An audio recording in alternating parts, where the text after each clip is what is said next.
अस्सलाम वालेकुम नाजरीन, तुराब एक दफ़ा फिर हाजिर खिदमत है। जैसे कि आप जानते हैं कि जंगी हालात और गर्मा गर्म खबरें आ रही हैं नाज़रीन। तो खबर है ये है, रात के इस पहर आई है जो खबर इसने सबको हिला के रख दिया, वो ये है कि पाकिस्तान से चाइना ने 2 बार दिया नाज़रीन। आला पाकिस्तान की शख्सियत से चाइना ने एक नहीं 2 बार रब्ता किया है। कल खबर आई थी कि सदर ज़रदारी जो है उनको जो है वो उन्होंने जाके मुलाकात की है, या बुलाया गया तो कहना ठीक नहीं है, लेकिन उन्होंने जाके चाइनीज़ एम्बेसी में जो है किसी ख़ास शख्सियत से मुलाकात की, और ये मुलाकात 1.5-2 घंटे तक जारी रही है। और ये खबर जो है ये मैं नहीं दे रहा, ये अदा सैयद है उनकी जानिब से बताया जा रहा है कि उन्होंने ये खबर ब्रेक किया। उसके बाद अब ये सारे और जितने भी डिफेंस के अकाउंट्स हैं उस पर ये खबर चलाई जा रही है कि कल जरदारी साहब ने जो है वो 1-1.5 घंटा वहाँ पे किसी भी अहम चीनी एम्बेसी में एक किसी अहम शख्सियत से जो मुलाकात की। अब उसके अंदर क्या डिस्कस हुआ है मैं वो आगे चल के आपको बताता हूँ। और अभी ये हुआ ही था, अभी जो कहा जाए, जो कल पाकिस्तान ने 4 मुल्की जो है यहाँ पे वज़ीर ख़ारजा जो आए हुए थे यहाँ पे, और बड़ा ज़बरदस्त पाकिस्तान के लिए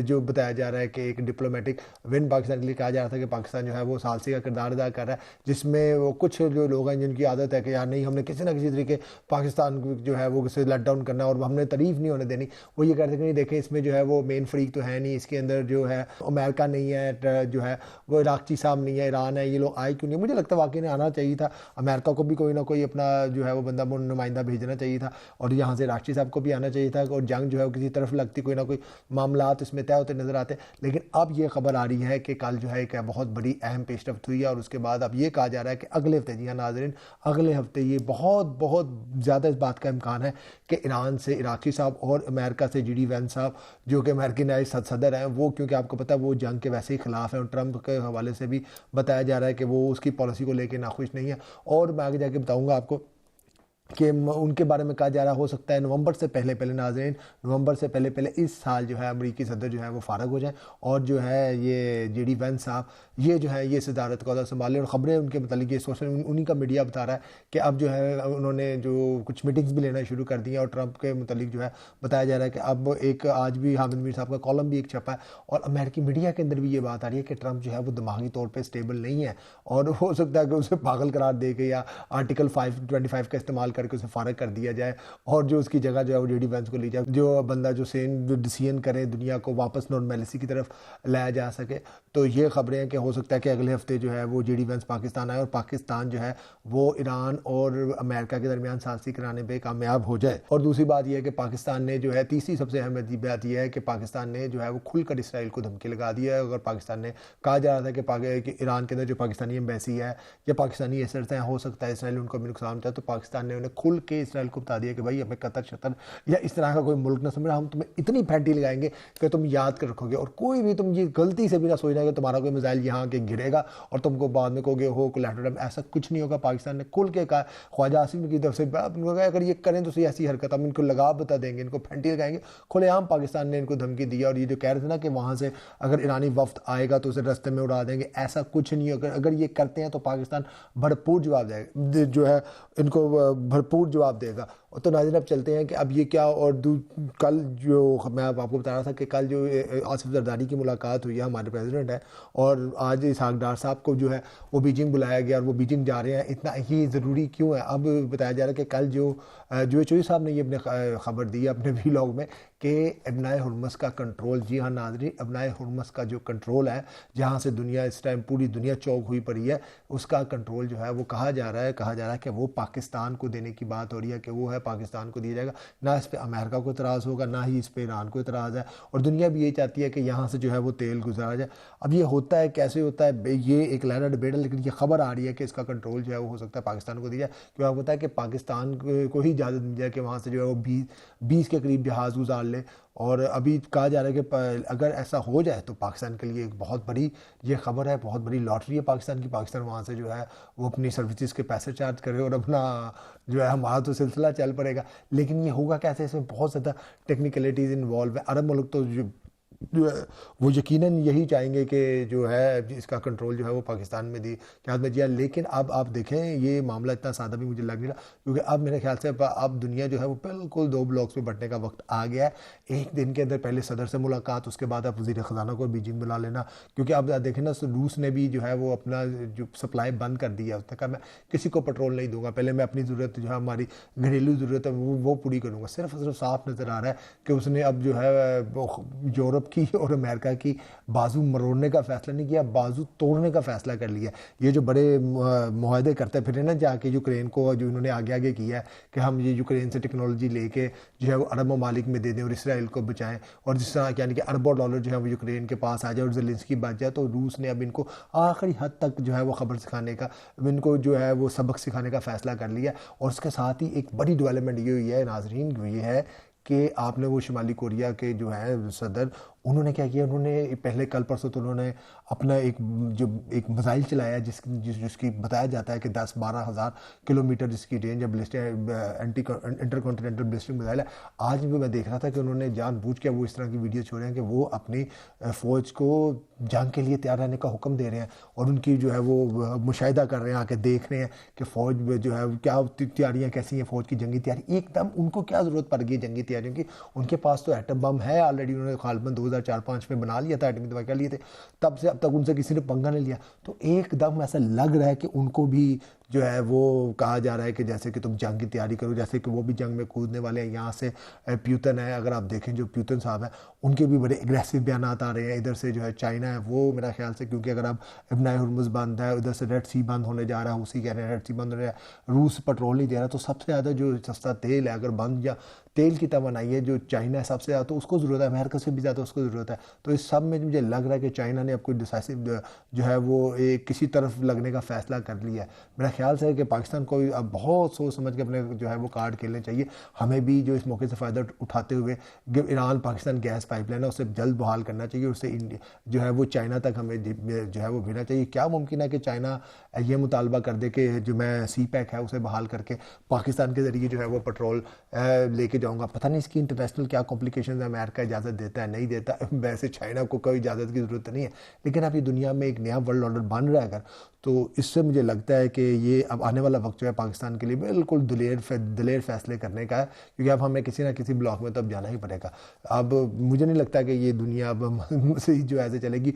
दूसरी एक बड़ी खबर यह है नाजरीन कि ईरान ने इतनी ठुकाई की है, इतनी ठुकाई की है इसराइल की, कि उनके 37,000 फौजी ही नाजरीन, 37,000 फौजी उनके पागल हो चुके हैं। यानी कि वो खुद लिख लिख के कह रहे हैं कि हम जो हमारा दिमागी तवाज़ुन बिगड़ चुका है, हम इस फौज में रहने के लिए फ़िट नहीं है। और आज ये इसराइल खबर दे रहा था, उन्हीं के प्रेस की खबर है कि हमारे 10,000 फौजी मिसिंग है। तो उनके कोई 10,000 फौजी मिसिंग नहीं है, वो उनके 10,000 फौजी हलाक हो चुके हैं, जहन्नुम वैसल हो चुके हैं। ठीक है, वो ईरानी हमलों में मारे जा चुके हैं, वो बता नहीं रहे कहाँ चला गया 10,000 फौजी। मतलब कहीं ना कहीं तो इतने बड़े ट्रूप्स अगर मारे गए हैं, भाग जाना, उनका भगोड़े हो जाना, वो तो और शर्मिंदगी की बात है। यानी कि वो उनके फौजी लड़ने के लिए तैयार नहीं है।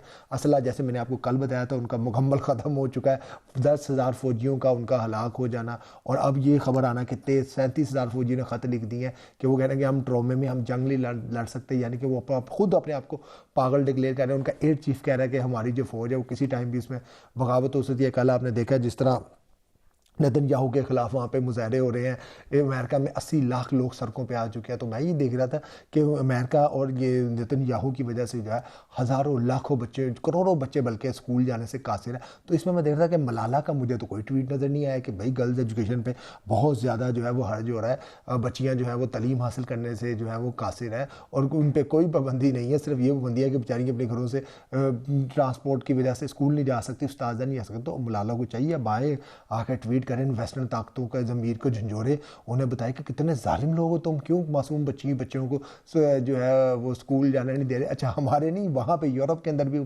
खबरें आ रही हैं कि लॉकडाउन लगने जा रही है, अमेरिका के अंदर भी जो है वो मुजाहरे हो रहे हैं।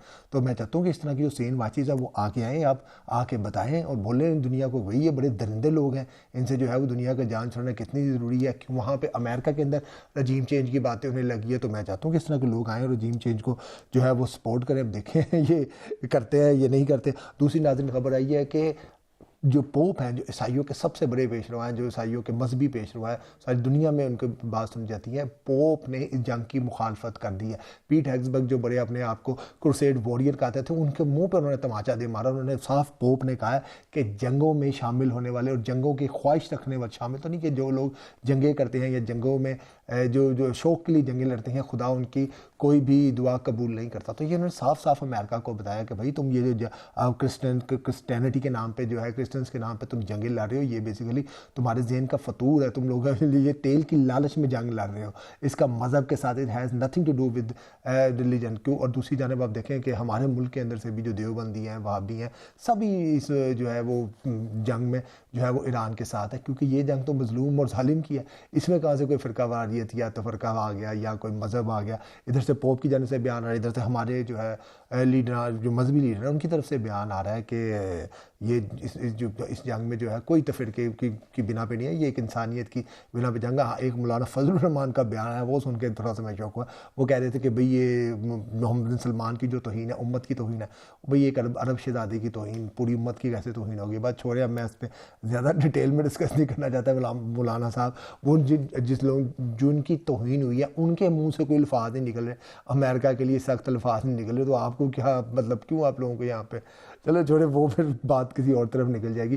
मैं तो चाहता हूँ कि मोहम्मद बिन सलमान भी जो है सख्त जवाब दें अमेरिका को, के यहाँ से अपने अड्डे बंद करो, जाओ यहाँ से, तुम्हारी वजह से देखें ना कि इन्होंने अरबों ने कितना खरब अरबों ट्रिलियंस ऑफ डॉलर खिलाए हैं इनको, ईरान इनको, अमेरिका को, और आज क्या है कि अमेरिका इन्हीं की हिफाजत नहीं कर पा रहा और इन्हीं अमेरिका का इत्तेहाद ही इनके गले पड़ रहा है। अमेरिका की वजह से जो है आज जो आप ये देख लें, कह लें कि दुबई के बुर्ज अल अरब और आसपास जो महंगे महंगे होटल, उनका लाहौर के होटलों से कम किराया हो चुका है। $8 में वहाँ पे कमरा मिल रहा है, प्रॉपर्टी वहाँ पे किराया हो चुकी है। दूसरा नाज़रीन, ट्रंप की जो ख्वाहिश है, अब आपको ये मैं थोड़ी सी संजीदा खबर भी दे दूँ कि ट्रंप की ख्वाहिश है, ट्रंप कह रहा है कि जी अगर ईरान ने मेरी बात ना मानी, मुझे तेल ना दिया, देखें ना जैसे एक ज़िद्दी बच्चा होता है, वो रोता रहता है मुझे तो जी चाहिए चाहिए तेल से, मुझे जो मेरी बात ना मानी, सरेंडर ना किया, तेल मुझे ना दिया, तो मैं खारक जजीरे पे कब्जा कर लूँगा, मैं इसकी जो है वो बिजली के प्लांट उड़ा दूंगा, इनकी रिफाइनरियाँ तबाह कर दूंगा। ईरान ने, बल्कि इन्होंने ये काम शुरू कर दिया है। इन्होंने जब वहाँ पे तेहरान में हमला किया है, उनकी बिजली के प्लांट बंद किया, तो ईरान ने भी जवाबी हमला किया वहाँ पे। आज हैफा के अंदर इसराइल जो है अब तकरीबन 35 से 35 से 40% जो इसराइल है वहाँ की बिजली इस टाइम नहीं आ रही। जिस टाइम आप मैं मुखातिब हूँ, वो बिजली में डूबे हुए हैं। आप ये कह लें कि दुनिया में IT में उनका नाम है, कितनी तरक्की की है यूदी ने, लेकिन ये कैसी की पूरी जंग जो है वो उनकी कई दहाइयों की तरक्की जो है वो खा रही है। अब ये ईरान ने कहा कि अगर इन्होंने हम पे हमला किया तो हम तमाम अरब की जो है वो उड़ा देंगे इनकी बेसिस। तो उन्होंने आगे ऑलरेडी उड़ा दिए। वो कह रहे हैं कि हम अब इनके पावर प्लांट पे भी हमला करेंगे। वैसे आज कुवैत के पावर प्लांट पे भी एक हमला हुआ है। कुवैत की कुछ लोग कह रहे हैं कि ईरान ने किया, ईरान कह रहे हैं मेरे नहीं किया, ईरान कह रहा है ये इसराइल ने हमला किया। तो ये जंग कहीं जाती फ़िलहाल मुझे तो नज़र नहीं आ रही। मुझे तो ये मज़ीद जो है वो जंग जो है वो मुश्किल और सख्त होती नज़र आ रही है। और अब देखें इस जंग में आगे क्या होता है।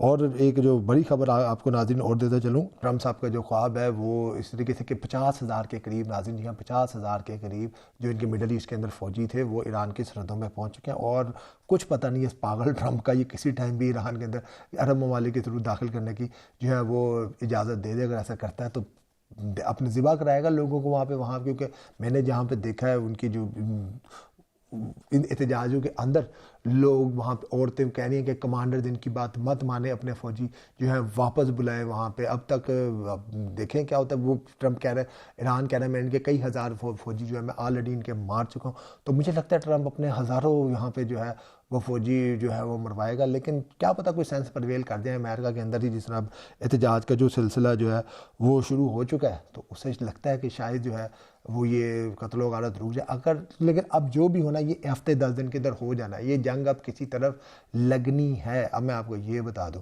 तो अब देखें, और अगर ये जंग शुरू हुई और ट्रंप ने अगर ईरान पे ज़मीनी कार्रवाई शुरू कर दी, अगर वेनेज़ुएला मॉडल उसने ट्राई करने की कोशिश की नाज़रीन, फिर ये जंग को तीसरी जंग अज़ीम बनने से कोई नहीं रोक सकता। फिर आने वाले वक्त के बारे में सब एक क्यासी रही हैं, किसी को नहीं पता फिर क्या होगा। दुआ करें कि दुनिया जो है वो थोड़े होश के नाखुन ले और कुछ नॉर्मलसी की तरफ वापस आए। इस सारे खिते में जो है हम लोगों को तो बिल्कुल साथ है जंग, और चाइना के भी साथ है। तो इस वजह से चाइना, मेरा ख्याल है कि चाइना कोई वाइटल रोल प्ले करने जा रहा है कोई, और करना भी चाहिए। रूस वगैरह को आना चाहिए इसमें और इनका हाथ रोकना चाहिए, क्योंकि ये तो 10,000 किलोमीटर दूर बैठे हैं। आप और मैं जो है हम लोग जो है हम लोगों के दरवाजे तक की जंग आ जाएगी। और एक और बहुत अहम खबर आ रही है नाज़रीन, मैं आपको फिर बता दूंगी, इससे कल तफसीली बात करेंगे।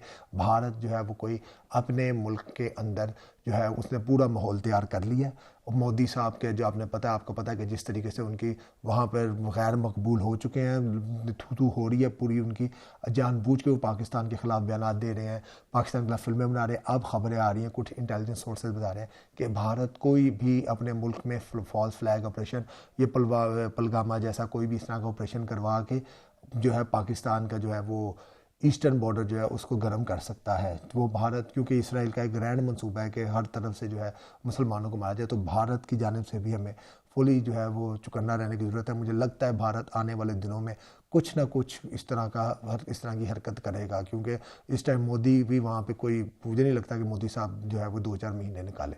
तो देखें अब क्या होता है। बड़े इंटरेस्टिंग टाइम आ रहे हैं, और अपने इर्द गिर्द के रहने वाले लोगों और अपना बहुत ख्याल रखिएगा। पाकिस्तान जिंदाबाद।